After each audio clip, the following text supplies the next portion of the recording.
Hey, what's up, everybody? Here is my ranked list of the 13 pay-per-view main cards that we had for this year, 2022. It's purely based on main cards, not prelims or early prelims, because honestly, it just makes it too complicated if we include the prelims. And anyways, we're talking about pay-per-view cards. The prelims are free, so they don't even count. Anyways, without further ado, at number 13, at the very bottom of my list, in my opinion, the worst pay-per-view card of this year is UFC 279. I definitely think it's the worst card of the year. Thing is, it's not really anyone else's fault that this card ended up being so bad, except for Khamzat Chimaev.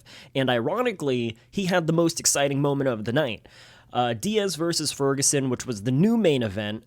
I thought it was sloppy and kind of boring. Khamzat looked pretty good when he ran through Kevin Holland. That was probably the best part of the night. And then Leech and D-Rod was pretty boring as well. And then we had like some other fights on the main card too, but I did not think that this was a good pay-per-view card. I thought the switch up at the last moment could have made things really interesting, but ultimately when all of the fighters had only about 24 hours to prepare for a new opponent, I think it just kind of made the fights worse. Coming in at number 12, we have UFC 274. I think besides the two big finishes on this card, I thought it was pretty underwhelming. You know, of course, Charles Oliveira versus Justin Gaethje was fun. Michael Chandler knocking out Tony Ferguson was great, but every other fight on this card sucked. Specifically Rose Namajunas versus Carlos Esparza 2, of course. Moving right along, at number 11, I have UFC 270. This was the very first pay-per-view card of the year, and I think overall it was just an okay card, in my opinion. You know, Ngannou versus Gon for the heavyweight title was just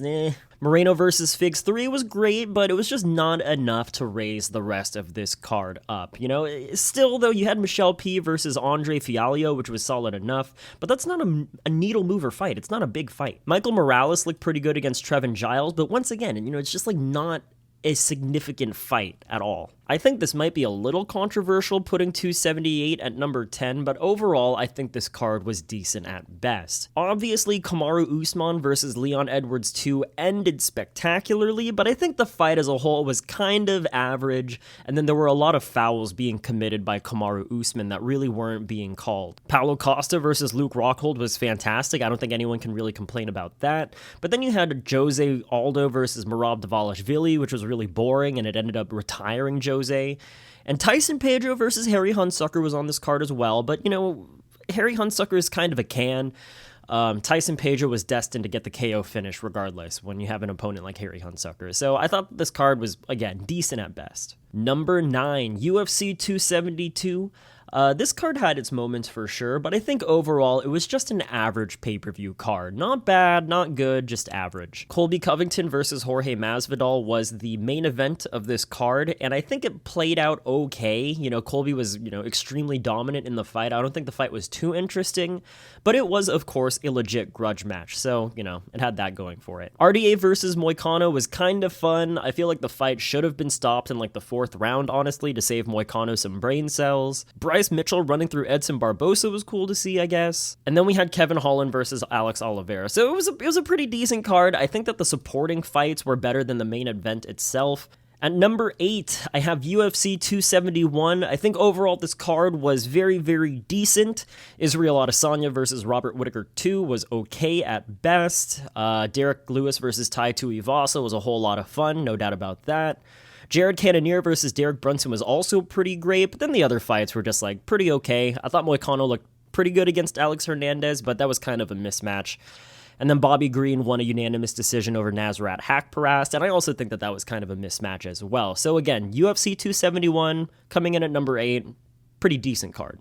All right, and at number 7, we have UFC 277. I also think that this card was pretty decent, much like UFC 271.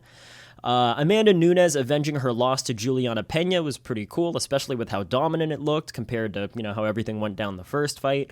Brandon Moreno versus Kai Kara France was a pretty good fight, and then of course we have Sergey Pavlovich making Derek Lewis do the face plant. Besides those 3 fights, I feel like the other fights on the main card were pretty not memorable in the slightest. So yeah, UFC 277 at number 7. At number 6, we have UFC 276. I promise I'm not doing these on purpose.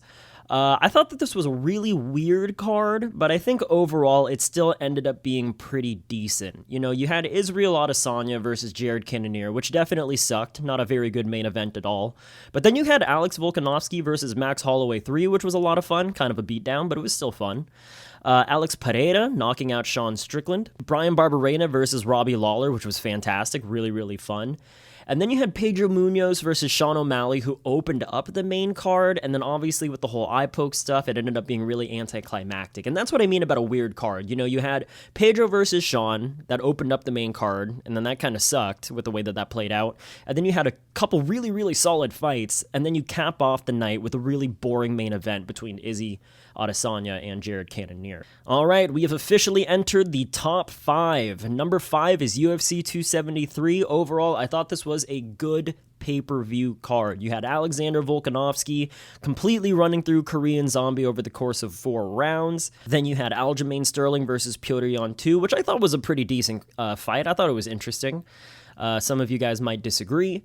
And then you had, of course, Gilbert Burns versus Khamzat Chimaev, which is probably on a lot of people's lists for possible fight of the year. I think it's probably one of the top 10 fights of this year. So I thought this was a pretty solid main card. Coming in at number 4, we have UFC 282, the final pay-per-view card of the year. Now, this might be a little bit of recency bias. I totally understand that. But I thought overall this was a really solid pay-per-view main card. It was pretty good. Jan Blachowicz versus Magomed Ankalaev I thought was really entertaining and super interesting. It was really back and forth. I don't have any clue how Dana can say that this fight sucked. Paddy Pimblett versus Jared Gordon was pretty action-packed for the first 2 rounds for sure. You know, take away the judge's decision, that's completely irrelevant for this list. I thought it was a pretty fun fight nonetheless. Dricus du Plessis and Darren Till had a back-and-forth war. I thought Darren Till looked pretty good in some spots, but DDP just really would not be denied.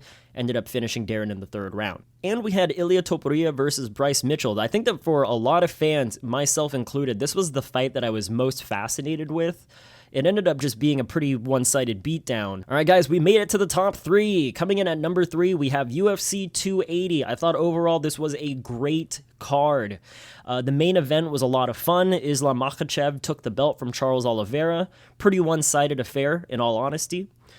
We also had Aljamain Sterling versus TJ Dillashaw, which was a weird fight, but, you know, I thought it was fun for what it's worth. It was interesting watching TJ try and fight on one shoulder. I've never seen a fight play out the way that it did, so the whole novelty aspect of that fight is definitely there, I guess. Sean O'Malley squeaking out the decision win against Petr Yan in another fight of the year contender. Regardless of judge's decision really has no impact on this list whatsoever. I thought that this was just an incredible 3-round fight between 2 of the top bantamweights in the world. Sean looked great and Petr looked great. We also had Beneil Dariush versus Mateusz Gamrot. I thought it was a fun fight as well, kind of overlooked amongst the other fights that it had to, I guess, compete against on the UFC 280 card. But Dariush versus Gamrot was a whole lot of fun. Dariush definitely showed why he belongs at the top of the lightweight division. Number 2, the runner-up for best pay-per-view card of the year, once again, at least in my opinion, is UFC 281. I thought this was an amazing card. Yes, amazing. Every main card fight ended in a really exciting finish. You know, of course, at the top of the bill, you had Alex Pereira stealing the belt from Israel Adesanya in a crazy 5th-round KO win. Really did not expect that coming at all in the slightest. Then we had Zhang Wei Li reclaiming the strawweight belt that she lost to Rose Namajunas a couple years ago over the girl that beat Rose Namajunas again in Carla Esparza. I swear, the strawweight division is a revolving door of contenders and champions. We also had Dustin Poirier versus Mike Chandler. This was a really, really fun fight. Super bloody, super back and forth, honestly. We also had Chris Gutierrez retiring Frankie Edgar in absolutely devastating fashion. Super painful to see Frankie Edgar retire on a loss such as that, but, you know, the new guard is coming into mixed martial arts for sure. And Chris Gutierrez is definitely a part of the new guard. And last but not least, we had Dan Hooker beating up Claudio Puelles. You know, Claudio had a really weird game plan coming into this fight. I think he actually looked kind of decent throughout the first grappling exchange, but after the fight got back up to its feet, it felt like Claudio just didn't want to be there. And ultimately, Dan Hooker got his first win in a while, and yeah, super happy for Dan that he was able to bounce back after a rough string of losses. All right, guys, drum roll, please. My favorite card of the year is UFC 275. This was absolutely an amazing card. One of the better pay-per-views of all time, in my opinion. Just a fantastic card, top to bottom. The main event of this card was Glover Teixeira versus Yuri Prohaska, which is without a doubt a top contender for Fight of the Year. We also had Valentina Shevchenko versus Taila Santos in the co-main event, and I'm probably not going to rewatch this fight too much, but it was really interesting to see Valentina get tested so much early in the fight, only to bring it back through use of her wrestling in the later rounds. I personally think that Taila Santos won this fight, but I still think it was a really interesting matchup nonetheless, especially seeing as I didn't give Taila any shot at beating Valentina heading into the fight. Zhang Weili versus Joanna Jędrzejczyk 2 was also on this card, the follow-up to one of the best fights of all time. This time it ended with Joanna Jędrzejczyk getting knocked out in the second round, and with Joanna retiring. So it's been a crazy year in terms of legends retiring from the sport this year, but this was a huge win for Zhang Weili, and it basically opened up her title fight versus Carla Esparza, in which, we all know she ended up winning the title back. We also had Jake Matthews absolutely destroying Andre Fialho. I don't think anybody had any clue that Jake Matthews was going to look so dominant over an up-and-coming Andre Fialho like he did. He absolutely destroyed Fialho. I had no idea that Jake Matthews had this sort of performance in him. And it was a really big upset. And then Jack Della Magdalena finished Ramazan Ameev in very exciting fashion as well. Alrighty, folks, that was my top 13 list for the 13 pay-per-view cards the UFC has held this year. This was really, subjective, as you can probably imagine, so I would not be surprised if your list looks a whole lot different than mine.